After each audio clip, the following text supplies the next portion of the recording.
ভারত সীমান্তবর্তী চরম দুর্গম এক জনপদ ১০ নম্বর চর।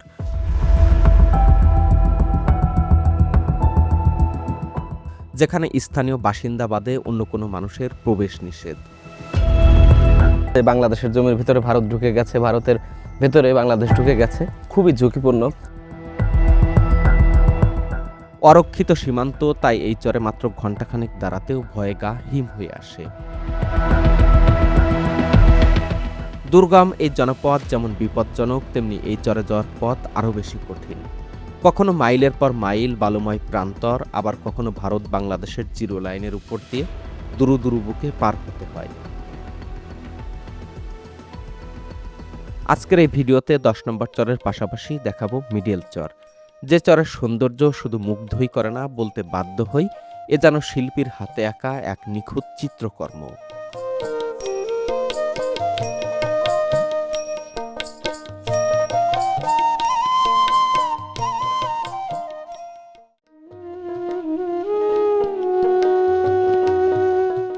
আজও আমরা রওনা হচ্ছি আইবাদ দিয়ে। শুষ্ক মৌসুমে এক চর থেকে অন্য চরে সহজেই বাইক নিয়ে আসা যাওয়া করা যায়। যদিও ১০ নম্বর চরে যাওয়ার জন্য আলাদা খেয়া রয়েছে ডগারঘাট থেকে, কিন্তু সেখান থেকে নেমে অন্তত ৩ থেকে ৪ কিলোমিটার হাঁটতে হবে। পদ্মা আজ বেশ উত্তাল। মাত্র কয়েকদিনের মধ্যেই পদ্মার দুকুল ছাপিয়ে যাবে, পাশাপাশি আবহাওয়াও খুব একটা ভালো নয়। পরিস্থিতি বুঝে আমাদের মাঝি জোরে ইঞ্জিন চালিয়ে মাত্র কয়েক মিনিটের মধ্যেই এপারে চলে আসলেন।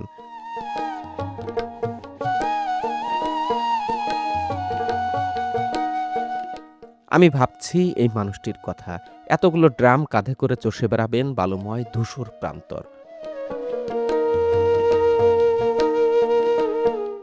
আজ আমরা অনেক ভোরে চলে এসেছি। সূর্য মাঝে মধ্যে মেঘের ভেতর দিয়ে উঁকি দিলেও খুব একটা সুবিধা করতে পারছে না। চারপাশ কেমন জানি ঘুমট হয়ে আছে।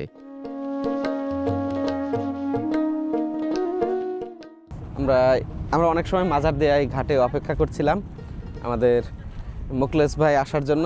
মোকলেস ভাই দেখুন, আমরা এই যে দুপুরবেলা যে খাবো কালাই রুটি নিয়ে চলে এসেছেন, আর ওদিকে আশিক অনেক আগে এসেছেন। এখন আমরা এই মাজার দেয়া ঘাট থেকে যাচ্ছি ১০ নম্বর চরে। ১০ নম্বর চরের মানুষের জীবন জীবিকা সব কিছু তুলে ধরবো আপনাদের সামনে।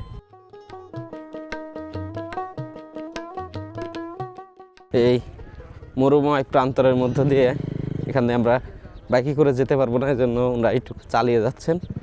পাশাপাশি ওখানে দেখছি এই মরুভূমির ভেতর দিয়ে মাছ ধরে আসছেন কয়েকজন। কি মাছ পেলো আমরা একটু দেখে আসি। ভাই কি মাছ পাইলেন? কি মাছ ভাই? এটা খোলা জি দেখেন, হাত ধরেন।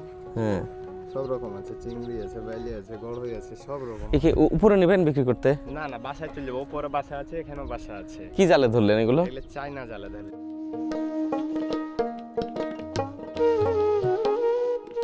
শুরু হলো আমাদের বালুময় অভিযাত্রা। প্রায় ২০ থেকে ২৫ কিলোমিটার এই বালুময় যে পথ, মরুময় প্রান্তর ধরে আমরা মোটরসাইকেলে চলে যাব আজ ১০ নম্বর চরে। ১০ নম্বর চরে আমি এতগুলো চরে আসলেও কখনো ১০ নম্বর চরে এর আগে যাইনি, যার জন্য আজ হচ্ছে ১০ নম্বর চরে যাচ্ছি। দেখতেই পাচ্ছেন রাস্তাঘাটের কি অবস্থা।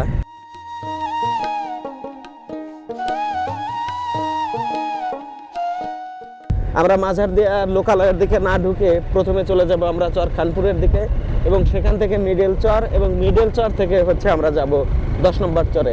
একদম এদিকে যদি বলি সবচেয়ে পূর্ব দিকে যে চরটি, সেই চরটির অবস্থান হচ্ছে ১০ নম্বর চরে। এবং ১০ নম্বর চরের প্রায় মানুষই শুধুমাত্র গবাদি পশু লালন পালন করে তাদের জীবন ধারণ করেন, যেমনটি বলছিলেন মুকলেশ ভাই। এবং প্রচুর পরিমাণে নাকি সেখানে গরু আছে।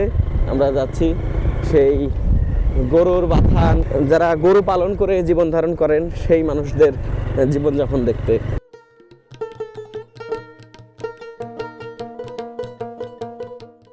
এই যে চরখানপুরের যে ফারাস, সেই ফারাসের সামনে দিয়ে আমরা এখন যাচ্ছি যে মিডিল চরের দিকে। আজিজুল ভাইয়ের যাওয়ার কথা ছিল, কিন্তু আজিজুল ভাইয়ের বাড়িতে জরুরি কাজ থাকায় আমরা আজ নিজেরাই যাচ্ছি।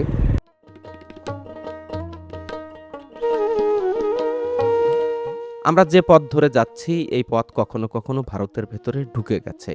এখানকার সীমান্ত রেখা এত বেশি জটিল, বোঝাও মুশকিল।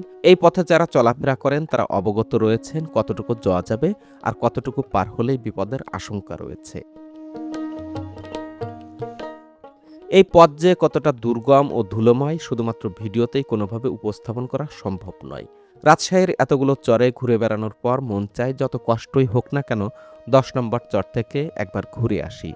আমাদের বাইকে চড়েই যদি এত কষ্ট হয় তাহলে একবার ভাবুন যারা এই অন্তহীন পথে মালামাল আর বোঝা মাথায় করে হেঁটে যান।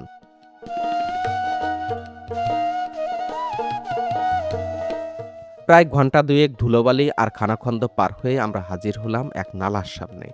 বাবু ভাইয়ের ভাতিজা আশিক পানিতে নেমে দেখছে পানির গভীরতা কেমন। সব ঠিকঠাক হলে এবার আবারও শুরু হলো আমাদের যাত্রা।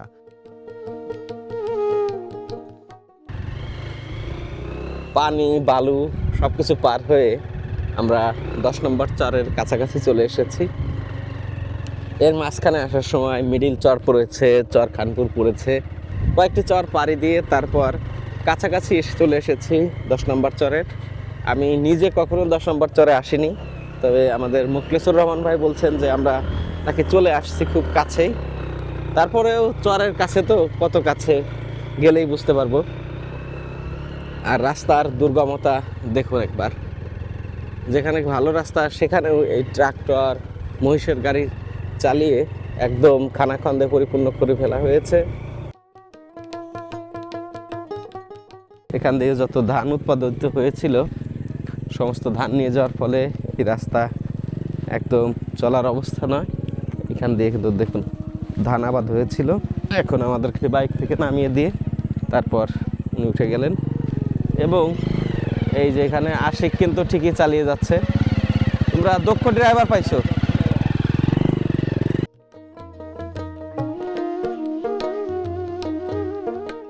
আসসালামু আলাইকুম। এই চরের নাম কি কাকা? 10 নম্বর চর না? যাক, আমরা পৌঁছে গেছি 10 নম্বর চরে। কাকা কেমন আছেন? ভালো আছে আল্লাহ।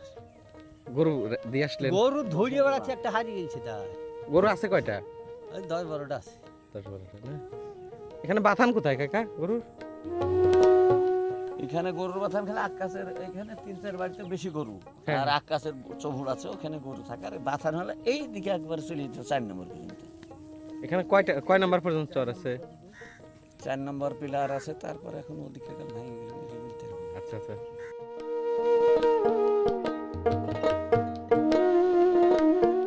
সকালের খাবার আজকে আমরাই হচ্ছে চরের রাখাল। পলিথিনের ব্যাগে না থাকলে এটা কি পরিমাণ মচমচে থাকতো, দারুণ। সকালের পরাটা আর ডিম বাজার চেয়ে 100 কোটি গুণ ভালো।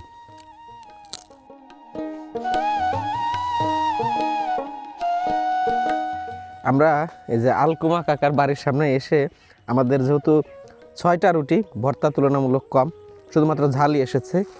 এই কাকা এটি দেখার পরে বললো যে তোমরা একটু খাওয়া থামাও, আমি আমার পরিবারের কাছ থেকে একটু ওই যে পেঁয়াজ মরিচ কেটে আনছি, তোমাদেরকে একটু দিচ্ছি, তাহলে তোমরা তোমাদের ঝাল দিয়েই খেতে পারবে। পরবর্তীতে তিনি আনলেন। আমরা একটু এই যে সামান্য একটু ঝাল এর সাথে যদি মিশিয়ে নেই, এটা কিন্তু এখন 1 পিস ভর্তা হয়ে যাবে। এবং এখানে কিন্তু পেঁয়াজ আছে এবং কাকা সরিষার তেল দিয়েও নিয়ে এনেছেন।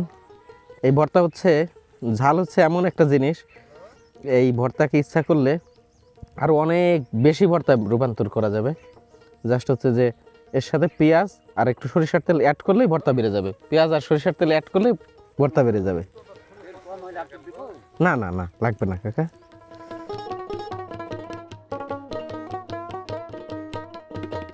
এগুলোর মধ্যে কি থাকে? দুধ। এ পাশে তো আপনার উঠানে বসেই ভারত দেখা যায় না? ভয় লাগে না? হ্যাঁ হ্যাঁ হ্যাঁ হ্যাঁ, টং দেখা যায়। তা এদিকে যান না তো না কখনো? কখনোই যাবেন না সীমান্তের ওই পাশে? হ্যাঁ, 10 নম্বর চরের এই অংশে বাংলাদেশ এবং ভারত কোথাও কোথাও একসাথে। এখানে একদম মনে হচ্ছে বাংলাদেশের জমির ভিতরে ভারত ঢুকে গেছে, ভারতের ভেতরে বাংলাদেশ ঢুকে গেছে। এই কারণে ইন্টারন্যাশনাল যে ম্যাপ রয়েছে সেই মানচিত্র অনুযায়ী এখানে ড্রোন ফ্লাই করাটা খুবই ঝুঁকিপূর্ণ, যার জন্য আমি এই চরের ড্রোন ফ্লাইটা করতে পারছি না। সাধারণত আপনাদেরকে ড্রোন দিয়ে দেখানোর চেষ্টা করি এটা এই চর। এই যে এখানে যে গরুগুলো দেখতে পাচ্ছেন একজন মালিকেরই, প্রায় এখানে 20টার মতো গরু আছে, এর বাইরে আরও 30-35টা গরু উনি চড়াতে নিয়ে গেছেন। এবং এখান থেকে সামনেই হচ্ছে ভারত, যার জন্য এই জায়গাগুলো যারা বসবাস করেন সীমান্তের যে ভয় ঝুঁকি সব কিছু মাথায় নিয়েই তাদের এখানে বসবাস করতে হয়। আমরা আরও কিছু বাড়িতে যাব, এখানকার যে গরুর বাথান রয়েছে সেই বাথানগুলোতে যাব।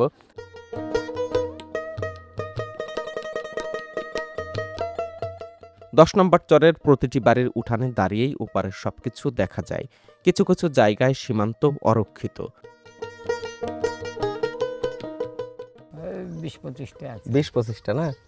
আর আপনার বাড়ি আগে কোন চরে ছিল? আগে ধরেন এই চরে এই চরে ছিল আগে লটাবনের দিক ছিল। লটাবন, ওটা কি খিদিরপুরের মধ্যে? এটা কিসের মধ্যে? এটাও খেতে এটা এখন খিদিরপুরের মধ্যে না? তা বাড়িঘর কতবার ভাঙলো কাকা? মেলা ভাঙতে এখানে আসে। ওর জীবনে 5-7 বছর হয়ে গেছে। 5-7 বার না? আচ্ছা আচ্ছা। এবারে এটা বর্ষার সময় গরু নিয়ে সমস্যা হয় না? গরুকে খাওয়াতে দেওয়া হ্যাঁ কেমন? লাড়া খাইতে লাড়া খাওয়াতে হয়, কিনে নিয়ে আবার ধরেন যদি বেশি বন্যা হয়ে যায় আবার নিয়ে যেতে হয়, আবার আনতে হয়। ও যখন এই যে রেডিওর মাঠে যে গরুগুলো যায় তখন এই সব গরুই যায়। আপনাদের গরুগুলো? হ্যাঁ এই সব গরুই যায়। তো শহরে গেলে মানুষ বিরক্ত হয় না? বিরক্ত ধরেন তখন তো ধরেন মারলেও আমাকে সহ্য করে থাকতাম। তাই না? বুঝতে পারছি। আমি যখন এই যে আমজাদের মোড়ে থাকতাম হ্যাঁ জালাল কাকার বাসায় তখন হচ্ছে দেখতাম যে এই বর্ষার সময় হাজার হাজার গরু এই রেডিওর মাঠে। তার মানে হচ্ছে এত গরু কোত্থেকে আসে? এগুলেন থেকে এখন যত চরে বেড়াবেন এখন নদী পার হয়ে যায়। এগুলেনে এখন যত বেড়াবেন সব এরকম গরু, খালি গরু, হাঁটতে পারবেন না সেগুলো বর্তমানে এখন সেই গরুগুলো কোন পাশে? এই পাশে। আচ্ছা এই যে আচ্ছা এখন গেলে আপনি দেখতে পাবেন। আচ্ছা, যাচ্ছি আমরা বাথানের ওইদিকে আছে কেউ? হ্যাঁ সবাই আছে রাখাল। আচ্ছা আচ্ছা, যাচ্ছি ওদিকে। আমরা যেরকম রাখাল ওরকম আপনার গরু চড়াচ্ছেন কোন পাশে? এগুলেনি চড়াই যদি গরু এই বাড়ি। আচ্ছা, এই যে 10 নম্বর চরের মধ্যে আসলাম, এই ঘরটি আমার একদম চোখ আটকে গেল। একদম আমরা শহরে যে বড় বড় যে রিসোর্টগুলোতে যেমন ঘর দেখি ঠিক তেমন একদম ছন দিয়ে বানানো। এই যুগে কিন্তু ছনের ঘর হারিয়েই গেছে, কিন্তু এই ওনারা এখনও এখানে ছন দিয়ে ঘর তৈরি করেছেন। দারুণ লাগছে দেখতে। ছনের ঘরে থাকতে অনেক আরাম না? বেশি এই হয় না, মানে বৃষ্টি হলে কি পানি ঢুকে? আপনার বাড়ি না? বুঝতে পারছি, দারুণ। এবং এই যে বাড়িটি দেখতে পাচ্ছেন, এই বাড়ির চারপাশেই কাঁটা তার দিয়ে ঘেরা। বাড়িঘরের চারপাশে এত কাঁটা তার কেন? উনি বললেন যে এখান দিয়ে যখন গরু মহিষ যায় এই কাঁটা তার না দেওয়া থাকলে ওনার বাড়ি ঘরের মধ্যে ঢুকে যায় এবং বেশ ক্ষতি করে, এবং এজন্যই হচ্ছে কাঁটা তার দিয়ে রাখা হয়েছে। কাঁটা তার দেওয়া থাকলে ওনার বাড়ির ভেতরে গরু মহিষ ঢুকতে পারে না। এটা কি গরু মহিষের ভয়ে বা কষ্টে? আচ্ছা আচ্ছা, এই কাঁটা তার থাকলে গায়ে খোঁচা লাগে আর আসে না? না, আর আসবে না। বুঝতে পারছি। আপনার গরু আছে কয়টা? আমার তো নিজস্ব নেই, আমার বাপের আছে গোটা 50। বাপের থাকলে তো আপনারই থাকা। হ্যাঁ, আপনি কি করেন? আমি কৃষিকাজ করি। কৃষিকাজ না? এখানে কৃষি জমি আছে কেমন? কি কি ফসল হয়? এখানে ফসল বলতে গেলে ধরেন কালাই, মসৃ, গম, আর এখন আপাতত পাট আছে। আচ্ছা, এইখানে তো যাতায়াত ব্যবস্থা পায়ে হেঁটে যেতে হয়, তাই না? পায়ে হেঁটে। এই সময় যদি কেউ অসুস্থ হয় তখন কি করেন? অসুস্থ হলে ভাই উভয় যেতে হবে আমাদেরকে, এখন তো উপায় নেই। কোনো নারীর প্রসব বেদনা উঠলো তখন কি করেন? মানে কিছু করার নাই, সেখন এভাবে হাইটে কি মোষের গাড়ি টাড়িতে এভাবে লিয়ে যেতে হবে কোনো। মহিষের গাড়িতে না? কি তার আগে চলে যেতে হবে, যে এটা একটা আচ্ছা আচ্ছা। মরুভূমি জায়গা বিষয় না এ সময় অনেক মানুষ মারা যায় না? যায়। মেয়েরা মারা যায় না?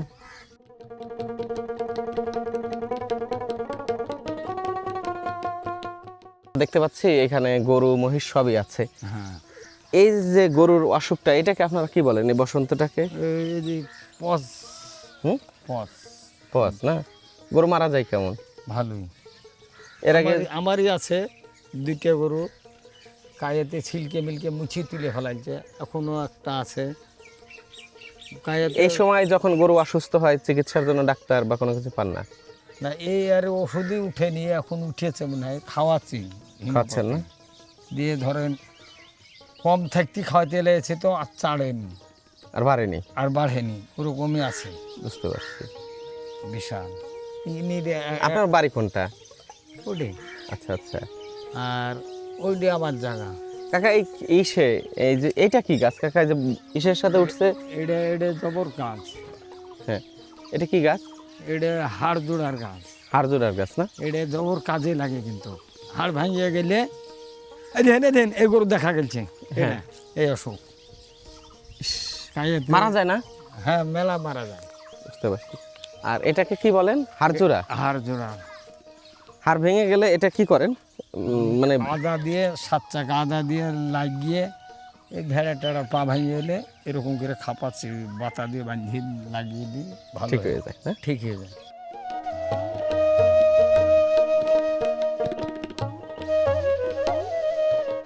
কিছু সময় দাঁড়ানোর পরেই স্থানীয় লোকজন এবং বিজিবির পক্ষ থেকে আমাদেরকে দ্রুত সরে যেতে বলা হলো।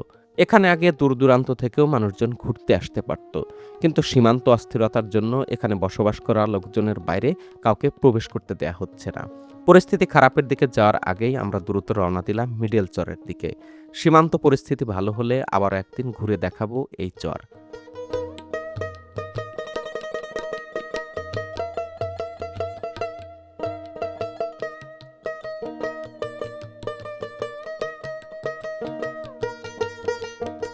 মিডল চর থেকে 10 নম্বর চরের দূরত্ব খুব একটা বেশি নয়, মাত্র কয়েক মিনিটের মধ্যেই আমরা পৌঁছে গেলাম মিডল চরে।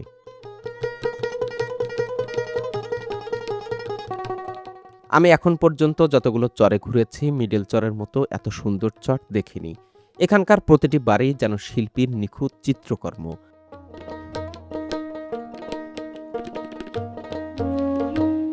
মিডিল চরের প্রতিটি বাড়িঘর দেখলে মনে হয় যেন কোনো দক্ষ চিত্রশিল্পীর হাতে আঁকা যে ছবি, সেই ছবি ধরে এই বাড়িঘরগুলো নির্মাণ করা হয়েছে। মূলত এখানকার বাড়িঘরগুলো এভাবে তৈরি হওয়ার কারণ রয়েছে, করেন এই বাড়িঘরগুলোতে যারা বসবাস করেন এখানকার মানুষজন হচ্ছে গবাদি পশুর উপর নির্ভরশীল, এবং প্রতিটি বাড়িঘরেই গবাদি পশু যখন বর্ষাকালে খাবার থাকে না, কোনো ঘাস থাকে না, তখন এই যে খড়ের গাদি রয়েছে এখান থেকে তারা খড় এনে খাওয়ান। প্রতিটি বাড়ি ঘরের সামনে যখন একটি করে খোয়ার এবং একটি করে এভাবে খড়ের গাদি এবং মাটির তৈরি এবং ছন দিয়ে তৈরি করা ঘর থাকে, তখন সেটিকে দেখলে মনে হয় যেন চিত্রশিল্পীর হাতে আঁকা ছবি। মূলত এটি তাদের জীবন জীবিকার প্রয়োজনেই তৈরি হয়েছে, যেহেতু গবাদি পশু পালন করেন। আরও একটি তথ্য আপনাদেরকে বলি, এই যে চরটি রয়েছে এই চরটি হচ্ছে পদ্মা নদীর একদম মাঝামাঝি হওয়ার কারণে এই চরটিকে সবাই মিডিল চর বলে ডাকে। এবং এই চরে যারা বসবাস করেন সবাই কিন্তু একটা সময় চর খানপুরে বসবাস করতেন। আমরা প্রায়শ বলি যে চর খানপুর অনেক বড় চর ছিল, সেই চরে অনেক মানুষ বসবাস করত। মূলত সেই চর খানপুর থেকে মানুষজন বাড়িঘর ভেঙে এখানে এসে আশ্রয় নিয়েছেন। এবং এখানের পাশাপাশি আমরা সকালে যে চরে ঘুরে আসলাম সেই 10 নম্বর চর, 10 নম্বর চরেও অনেক মানুষজন আশ্রয় নিয়েছেন। চরখানপুরের সমস্ত মানুষ এই মিডিল চরে এবং 10 নম্বর চর এবং ওপাশে 4 নম্বর চর এই চরে বসবাস করেন। এইখানকার যে বাড়িঘর, এই বাড়িঘরগুলো আরও সুন্দর দেখার কারণ হচ্ছে যে এখানে খুব একটা গাছপালা নেই, যার জন্য বাড়িঘরের যে মূল যে শৈলী, সে শৈলী এখনও যেভাবে তৈরি করা হয়েছিল ঠিক সেভাবেই আছে, যার জন্য এত দারুণ লাগে। লোকালয়ে পৌঁছেই আমরা রওনা দিলাম গরুর রাখালদের সাথে দেখা করতে। মিডিল চরের মানুষের জীবিকার প্রধান মাধ্যম হচ্ছে গরু পালন করা। এখানে যারা বসবাস করেন তারা কৃষিকাজের চেয়েও বেশি নির্ভরশীল গবাদি পশুর উপর। সারাদিন মাঠে গরু চরান, প্রতিদিন দুধ বিক্রি করেন এবং বছর শেষে গরু বিক্রি করে তারা জীবিকা নির্বাহ করেন।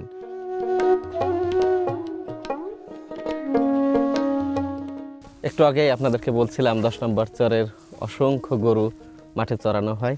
এখানে কি পরিমাণ গরু রয়েছে দেখলেই বুঝতে পারবেন। দুধ হয় কয়টার? দুধ হয় 6টার। 6টার। খাওয়া দাওয়ার কী অবস্থা সকালে? ভালো, খাইছেন? খাইছি। আনেন নাই কোনো খাবার? না, আমি ভাবলাম যে বাতানে যাই, তারা তো খাবার নিয়ে যায়, একটু খাওয়া দাওয়া করে আসি। আপনি হ্যাঁ, যান খাসেন, বাড়িতে খাবো না তো, মাঠে মাঠে খাবার থাকে না। মাঠে খাবার দুপুর আসে, দুপুরে আসে না? কি আসবে? দুপুরে ভাত আসবে, রুটি আসবে। আচ্ছা, আমরা কিন্তু খাবার আনছি, খাবেন? না, আমরা তো কেবলই খাইলাম। আমাদের খাবার খাবেন? আমরা কিন্তু কালাই রুটি আনছি। তো ভালো হইতো। হ্যাঁ, কালাই রুটি আর মরিচ ভর্তা, আমরা তো ওটা খাই, মাঝে সাথে খাই। তাই না? হ্যাঁ, যখন উঠে সেখানে রেগুলারই খাই, এখন একটু কম খাই। গরুর দুধ খান না? খাই, দুধ খাই, রেগুলার খাই। বুঝতে পারছি।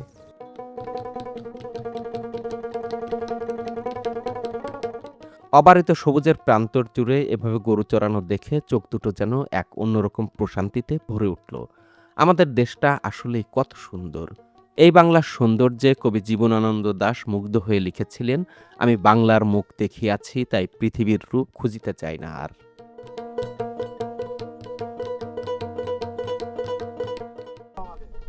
এখানে কি হচ্ছে? ও, ক্লাব ঘর। ও, এখানে কি? বর্ষাতে ভাঙি পড়িয়েছিল তো ঝড়ে, হ্যাঁ হ্যাঁ, তাই ঠিক করলো। গ্রামের সবাই এখানে বসে বসবেন, আড্ডা দেবেন, গল্প করবেন। বর্ষাতে গরুলে আমরা ওই ওই ওই পারে ছিলাম, আপনাদের এই বিশিক বিশিক বিসিকে না? বিশিক টু, আচ্ছা বিশিক আচ্ছা। টুয়ে ছিলাম। আর রেডিওর মাঠে? রেডিও মাঠে ছিল কিছুদিন থাকার পরে ওখানে ঘাস পুড়ে গেল, হ্যাঁ। তখন ওখান থেকে আমরা আবার চলে গেলাম হলো ওই বিশিক টুয়ে। তো ওখানে কিছুদিন ছিলাম, তা তো ওখানে ঢুকতে দিছিল না, বহুত কষ্ট করে মানে আমরা বর্ষাতে গরু বাছুর নিয়ে আমরা ছিলাম। চরের মানুষ এখানে বসে গল্প করবে, তাদের বিচার আচার সালিশ বিচারের জন্য একটি ক্লাব ঘর তৈরি হচ্ছে। চরের মানুষজন বিচ্ছিন্নভাবে বসবাস করেন, নানান চর থেকে ভেঙে এক জায়গায় আসেন, কিন্তু সুখ দুঃখ এবং কষ্টের সময় তারা কিন্তু এভাবে একত্রিত হন এবং মিলেমিশেই তারা জীবনযাপন করেন।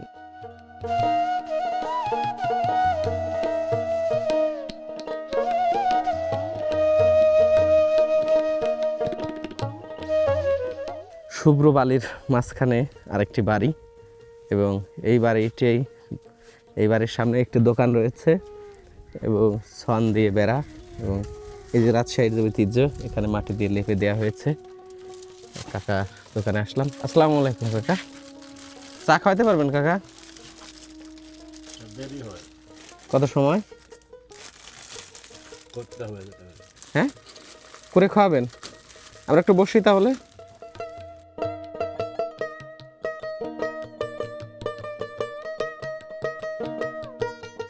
মিডিল চরের একদম মাঝখানে এই যে চায়ের দোকানটি রয়েছে, এই দোকানের সামনে হচ্ছে বালু এমনভাবে মনে হচ্ছে যে সমুদ্রের কোনো একটি পাড়ে দোকান, এবং এই দোকানটা কিন্তু খুবই সুন্দর দেখতে। উপরে হচ্ছে ছন পাতা এবং নিচে হচ্ছে যে মাটি দিয়ে বানানো। যাই হোক, এই কাকাকে বলেছিলাম যে চা খাবো, ভর দুপুরবেলা রাজি হচ্ছিলেন না। পরবর্তীতে বুঝলেন যেহেতু আমরা শহর থেকে এসেছি, পরবর্তীতে কাকা চা বানালেন। ধন্যবাদ কাকা। আমরা এখন এই যে চা খাবো। কখন কোন ক্লাসে পড়ো তোমরা? আসো আসো আসো, চলো আমরা বিস্কিট খাবো, আসো। তুমি স্কুলে গেছিলে? হ্যাঁ, তুমি তো অনেক ছোট। আসো আসো আসো আসো, চলো চলো চলো যাই। তোমাদেরকে আমি খুঁজতেছি, তোমরা স্কুলে গেছো কে জানে। এখানে কোন ক্লাস পর্যন্ত পড়ায় কাকা? মাস্টারই আসে না? না, তোমার কাঁধে এটা কি বই না? নাও না, বিস্কিট নাও।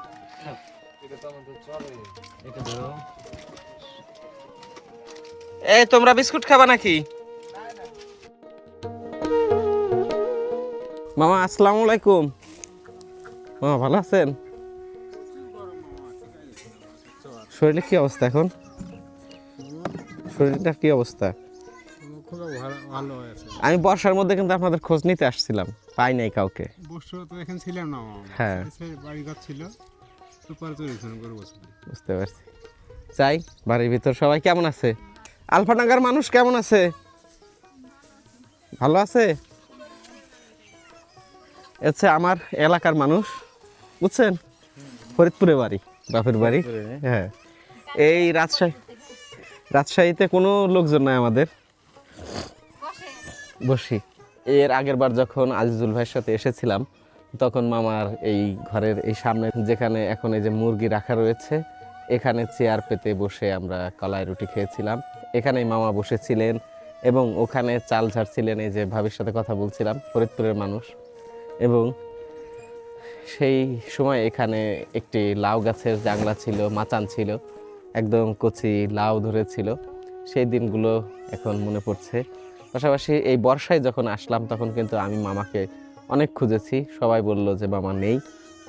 অনেকদিন পর মামা বাড়িতে আসলাম। আগের বর্ষায় যখন আসছিলাম তখন মামির সাথে দেখা হয়েছিল। মামি এখানকার যে মহিলা মেম্বার, সেই বাড়ি থেকে কালাই রুটি বানিয়ে আমাদেরকে নিয়ে খাইয়েছিলেন। যাই হোক মামা, একটু ঘুরিয়ে দিকে সেই তাবু কাকার সাথে একটু দেখা করে আসি। বর্ষার মধ্যে যে বসেছিলেন, প্রথমবার যখন আসছিলাম তখন একদম এই বটগাছের নিচে বসে আশ্রয় নিয়েছিলাম। তখন বাকিচার ছিলেন, সৌরভ ছিল এবং আমি আসছিলাম। তখন অনেক কষ্ট হয়েছিল। চর প্রথম যখন ঘুরি তখনকার যে কষ্ট, আস্তে আস্তে চরে ঘুরছি কষ্ট কিছুটা কমে আসছে, এখন কিছুটা কম কষ্ট হয়। আজও কিন্তু অনেক গরম। প্রতিটা প্রাণী যে যেখানে পাচ্ছে, যে যেখানে একটু পানি পাচ্ছে সেখানে দৌড়ে গিয়ে একটু পানি পান করছে। কিন্তু আমি সময়ের সাথে সাথে নিজে পুরে একদম অঙ্গার হয়ে গেছি। আস্তে আস্তে চর আমার সাথে মিশে গেছে, আমি চরের সাথে মিশে গেছি। এখন কষ্ট হয়, তবে কষ্ট কেমন যেন মানিয়ে নিতে পারছি। এই চরে কিন্তু এখনও মহিষের গাড়ি চলে কাঠের চাকা দিয়েই। তবে সব জায়গাতে এখন এই মহিষের গাড়িগুলো লোহার চাকায় মানুষ চালাচ্ছেন, পাশাপাশি টায়ারের চাকা তো রয়েছেই। এই চরগুলোতে আমাদের বাঙালি লোকজ সংস্কৃতি, দীর্ঘদিনের যে ঐতিহ্য, সেটি কিছুটা হলেও ধারণ করে আছে। তারপরেও তো প্রযুক্তির ছোঁয়ায় আস্তে আস্তে সব কিছুই পরিবর্তন হচ্ছে। চরের মানুষের সেই পরিবর্তনকে তারা অ্যাডপ্ট করছেন, সেই পরিবর্তনকে তারাও মানিয়ে নিচ্ছেন।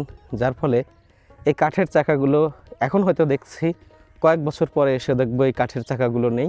কারণ এই কাঠের মধ্যেও তো অনেক পরিমাণে জ্বালানি রয়েছে। যখন বর্ষার দিন আসবে, কোনো কাজে ব্যবহৃত হবে না, তখন এই কাঠের চাকাকে তারা আগুনে জ্বালিয়ে একদম জ্বালানি হিসেবে ব্যবহার করবেন।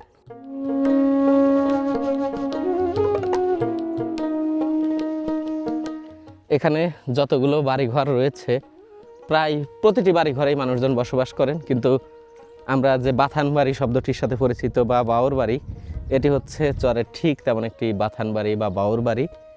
এখানে কৃষিকাজের জিনিসপত্র, যন্ত্রপাতি রয়েছে এবং এখানেই গরুগুলোকে বেঁধে রাখা হয় এবং এখানে খাবার দেওয়া হয়। এর পাশেই দেখতে পাচ্ছেন এই চরের যে অন্যতম একটি আইকনিক একটা বিষয়, সেটা হচ্ছে যে খড়ের গাদা। সেই খড়ের গাদা রয়েছে এবং এই চরে তো ছায়া নাই বললেই চলে, শুধুমাত্র কয়েকটি কদম গাছ এবং পুরো চরে একটি অশ্বত্থ বৃক্ষ রয়েছে। এখানে এই যে নৌকার যে গলুই রয়েছে, সেই গলুই এনে এই ভর বেলায়, ভর দুপুরে একজন ঘুমাচ্ছেন। ভর দুপুরে তার মতো আমিও ক্লান্ত, তার মতো এমনভাবে ঘুমাতে পারলে আমার খুব ভালো লাগতো। এখানে শুয়ে পড়ার কয়েক মিনিটের মধ্যে আমিও ঘুমিয়ে পড়বো। সেই ভোর 5টার সময় উঠেছি।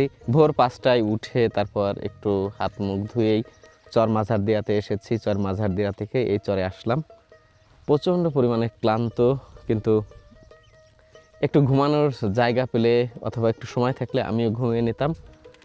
আর যেতে যেতে বলি যে আসলে আমরা শহরের জীবনে আমাদের ঘুম কত কষ্টে পেতে হয়। এই কত কষ্টের পরে, কত সাধনার পরে আমরা যে ঘুম পাই, সেটি এনারা কত সহজেই পাচ্ছেন। পরিশ্রান্ত শরীরে এসে এখানে শুয়ে পড়েছেন আর ঘুমিয়ে পড়েছেন। দেখুন, এখানে কিন্তু দামি কোনো তোষক নেই এবং নরম কোনো বিছানা নেই। মাথার নিচেই কোনো দামি কোনো বালিশ নেই, কোনো বালিশই নেই কোনো এয়ার কন্ডিশনার। শুধুমাত্র পরিশ্রম এবং এই জীবনে কোনো ভেজাল নেই, কোনো দুশ্চিন্তা নেই, যার জন্য এসেই তিনি ঘুমিয়ে যেতে পেরেছেন। জীবনে অনেক টাকা পয়সা উপার্জনের চেয়ে যদি সুখটা পাওয়া যায়, প্রকৃত সুখ, সেটাই হচ্ছে আসল সুখ বলা যায়। তেমনি এই আসল সুখ, প্রকৃত সুখ যে অর্থেই বলুন না কেন, সেটি পাচ্ছেন চরের এই মানুষজন। মিডিল চরে আসলে এমন কিছু বিষয় নজর কাড়ে যা অন্যান্য চরে খুব একটা দেখাই যায় না। এই ধরুন কতটা আরাম করে একটি মহিষের পর বসে আরেকটি মহিষকে গোসল করতে নিয়ে যাচ্ছেন, অথবা মহিষের গাড়িতে চড়ে গরু ছাগলের জন্য ঘাস কাটতে যাওয়ার দৃশ্য। সত্যিই এমন দৃশ্য দেখলে মন চায় থেকে যায় এই মায়াময় চরে। বলা হয় মেঘনা চাইতেই বৃষ্টি, ঠিক তেমনই হয়েছে। আমরা গতকাল যখন 10 নম্বর চরে আসবো বলে নিয়ত করেছিলাম, তখন মুখলেস ভাই ও আশিককে বলেছিলাম যে আমাদের সকালের খাবার অথবা দুপুরের খাবারের জন্য একটু কলাই রুটি করতে। ওনারা কলাই রুটি নিয়েও এসেছিলেন, কিন্তু মিডল চরে যখন আশিক এই পাশ দিয়ে যাচ্ছিলেন মহিদুর ভাইকে চা খাওয়াতে, তখন তার নানার সাথে দেখা হয় এবং তার নানা বলে যে তুমি খেয়ে তারপর যাবা। সে বলেছে আমার প্যাসেঞ্জার আছে, বলছে প্যাসেঞ্জার নিয়ে বসবা। যাই হোক, আমাদের জন্য আজকে যে দেখুন রাজশাহীর ভাষায় যে বতকের মাংস রান্না হয়েছে এবং এখানে হচ্ছে মাসকালাইয়ের ডাল। চর মানেই তো মাসকালাইয়ের ডাল, খুবই প্রিয় আমাদের, রান্না হয়েছে, আমরা খাবো। এবং এইখানকার যে পরিবেশটা সেটা কিন্তু আরও মজার। মাটির একদম মাটিতে বসে খাচ্ছি, মাটির ঘর এবং চরের এই পাশ থেকে দক্ষিণে বাতাস আসছে, সব কিছু মিলে দারুণ। খাওয়া দাওয়া ভাত যখন খাবো খেয়ে দিয়ে আপনাদের কার জানাবো যে আসলে কেমন স্বাদ হয়েছে। মুরগি রান্না হয়েছে, দেশি মুরগি। এই চরের মধ্যে দৌড়ে ধরা যে কতটা কষ্ট হয়েছে, যারা ধরেছেন তারাই জানেন। আসলে আজকে এত পরিমাণ ধুলাবালুর মধ্যে ঘুরছি, এত গরমের মধ্যে একদম ঠান্ডা লেগে গেছে।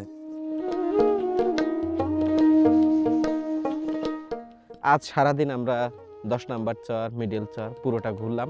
এর পাশাপাশি গরুর যে বাথানগুলো রয়েছে সেই বাথান পুরোটা জায়গা আমরা ঘুরেছি। মাঝারদিয়া থেকে 10 নম্বর চর, এটা অনেক দীর্ঘ একটি পথ, কখনো ভারতের ভেতর দিয়ে, কখনো বাংলাদেশ, নানান যে চড়াই উতরাই পার হয়ে আমরা আসছি। এবং এই পুরোটা পথে কিন্তু ছিল কখনো এরকম ধুধু বালুময় প্রান্তর, কখনো একদম ঝাউ গাছের ভেতর দিয়ে এসেছি। এই পুরোটা পথের ভেতর দিয়ে আমাকে দুইজন আজকে যেভাবে সাহায্য করেছে আমাদেরকে, একজন হচ্ছে মোখলেসুর রহমান ভাই এবং আশিক, উনি হচ্ছে বাবু ভাইয়ের ভাতিজা, যার জন্য ওনারা কালকে আমাকে বলেছিলেন যে আপনারা যত দূরেই যান এই চর ধরে যদি যাওয়া যায় আমরা যাব। এবং আপনারা যখন এই মাঝারদিয়া চরে আসবেন তখনই তাদেরকে খুঁজবেন। একজন হচ্ছেন মোখলেসুর রহমান বা মোখলেস বললেই সবাই চিনে, আর একজন হচ্ছে আশিক। দুজনকে খুঁজলেই আপনারা তাদের মাধ্যমে ওই মাঝারদিয়া থেকে মাঝারদিয়ার যে রাস্তাটুকু, এটা হচ্ছে একদম নয়নাভিরাম। এর আগের ভিডিও যারা দেখেছেন তারা নিশ্চয়ই দেখেছেন। এই যে 10 নম্বর চর, চরখানপুর, এই পুরো চর আপনাদেরকে একদিনে ঘুরিয়ে দেখাবে যারা শর্ট টাইমে চর দেখতে চান। এবং যেটুকু বলছিলাম যে বাংলাদেশ, ভারত, নানা প্রান্তরের ভেতর দিয়ে ঢুকতে হয়, বের হতে হয়, কিন্তু এই জায়গাটুকু কতটুকু ঢোকা যায়, কতটুকু ঢোকা যায় না, এটি কিন্তু সব ড্রাইভার কিন্তু জানে না। আপনাকে রাস্তার ভেতরে, এখানে যখন আমরা চরখানপুরে আসি তখন কিন্তু বর্ষার সময়ে কিছুটা অংশ ভারতের ভেতর দিয়ে ঢুকতে হয়, এটা বিএসএফ অ্যালাউ করে। আবার যখন মোটরসাইকেল নিয়ে আসতে হয় তখন কিছু অংশ ভারতের ভেতর দিয়ে কতটুকু অ্যালাউ, ওই ফ্ল্যাগের পাশ দিয়ে কতটুকু দিয়ে যাওয়া যায়, কতটুকু ওই পাশ দিয়ে যাওয়া যায়, এই বিষয়গুলো ওনারা দীর্ঘদিন চালনা করেন দেখে ওনারা যে বলতে পারেন, যার জন্য ওনাদের সাথে যদি আসেন তাহলে ভয় থাকবে না। কেমন লাগলো মিডল চর এবং 10 নম্বর চরের ভিডিও দেখে অবশ্যই কমেন্টে জানাবেন। আর 10 নম্বর চর পুরোপুরি দেখাতে না পারার আক্ষেপ নিয়ে শেষ করছি আজকের মতো। পরবর্তী ভিডিও আসতে কিছুটা দেরি হতে পারে, তবে দারুণ কিছু নিয়েই হাজির হওয়ার চেষ্টা করব। সে পর্যন্ত সবাই ভালো থাকবেন, সুস্থ থাকবেন। শেষ মুহূর্ত পর্যন্ত কে কে ছিলেন এবং নেক্সট কী বিষয় ভিডিও আসবে বলে ধারণা করছেন অবশ্যই কমেন্টে জানাবেন।